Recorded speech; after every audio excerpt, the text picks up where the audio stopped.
Rogue might be the most stressful tank in Marvel Rivals, and I don't think people are talking about that enough. Now, let's just set the tone for the video real quick. I am not going to be making a tier list video today. This isn't going to be a guide or anything. This is just going to be my opinion on the character and how she plays in the current meta. So, I feel like this is what she's supposed to do. She's supposed to be frontline brawling with other tanks, possibly diving healers. However, it doesn't feel like she does enough damage to do, or has enough HP really, to go against DPS head-to-head.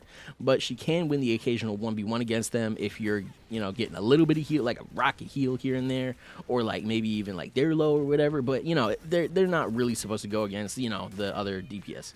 Something to keep in mind though, you do have to be careful with how much you extend, just because if you do push up too far and dip out of your healer's line of sight for even like a second, it feels like you could get deleted pretty quickly since she doesn't have any real defensive abilities.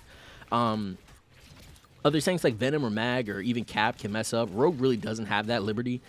She's really not a tank you can turn off your brain and roam around with. You have to really be on it constantly, it feels like.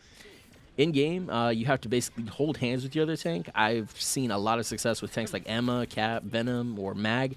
These tanks can soak up a lot of damage as well, so it takes the heat off of you. Also, make sure you're backing up your DPS, targeting who they're targeting, and make sure to peel for your heals occasionally. I see you here. Also, her kit does sound a little bit broken. Off the rip on paper, you know, when you read it, you're like, dude, she can just steal anybody's ability in the game. What the fuck, that's broken. Then you're gonna have 2 pennies in the game. No, hold on, just slow down, brother. It's kind of obvious if you understand her powers. However, if you don't understand her powers, I understand. Not everybody's into the X-Men. Not everybody's into X-Force. So basically, she takes superpowers. If you've seen, I don't know which X-Men it was, but the one with Iceman, if you've seen the X-Men movie, you know that she takes other people's superpowers and can use them for her own. So like in the X-Men movie, she stole Wolverine's healing ability just to heal herself, and then in the game she can steal Wolverine's ability to take less damage. She can also steal Magneto's ability to create a bubble around himself, and I think it's a little sus, but you know, she can also steal what's his name, Namor's ability to summon squids. I don't see that as a superpower necessarily, but hey man, they said fuck it. So if you try to use the ability on Penny Parker or somebody who doesn't have powers, like I said, Penny, or fucking, who else doesn't have powers in this fucking game? Punisher, you're not gonna get anything out of that. You're just gonna get 30-second, 50-second, 2-minute cooldown on your ability and be dead in the water. So just be careful on who you use that on and when you use it, because the timing can be tricky. If you do it in the middle of a huge team fight, you're probably just gonna get fried and die. So it's really better if you guys are up to 1 to 3 characters, 1 to 3 players, or even in a 2v2, 1v1 situation. That would probably be the best time to use that ability.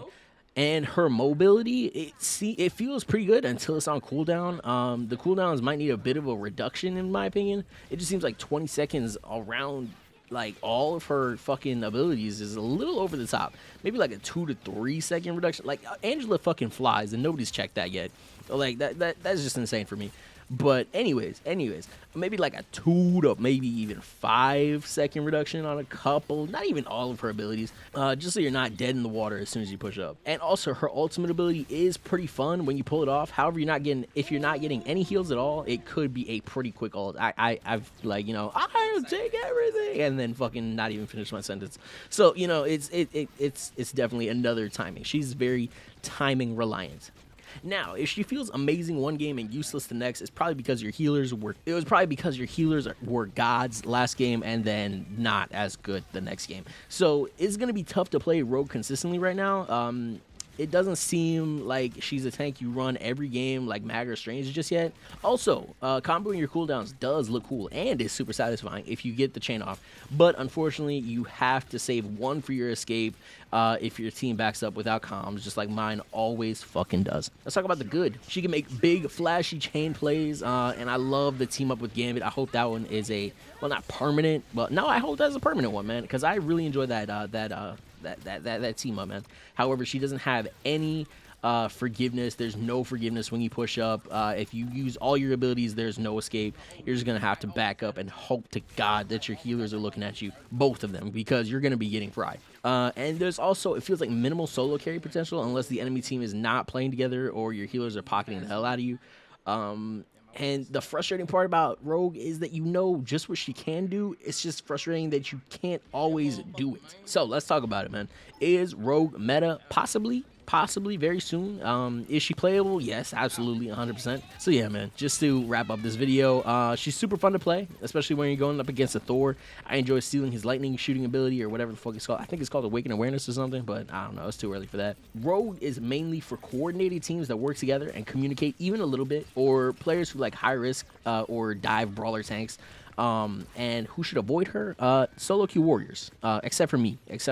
But if you have healers that aren't rocket and cloak, she usually is pretty good. Like a Luna, Luna cloak is pretty good.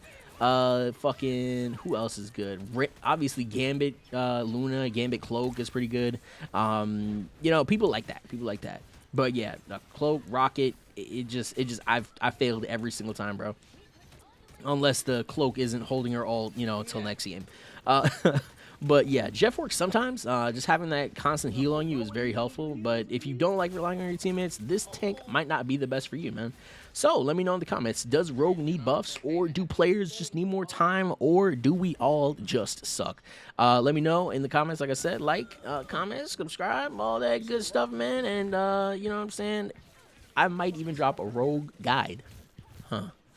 I might drop a Rogue guide just to, you know, help everybody out. You know what I'm saying? Bless the streets real quick, man. But yeah, love y'all. See y'all. Holla at your motherfucking boy, man. Peace.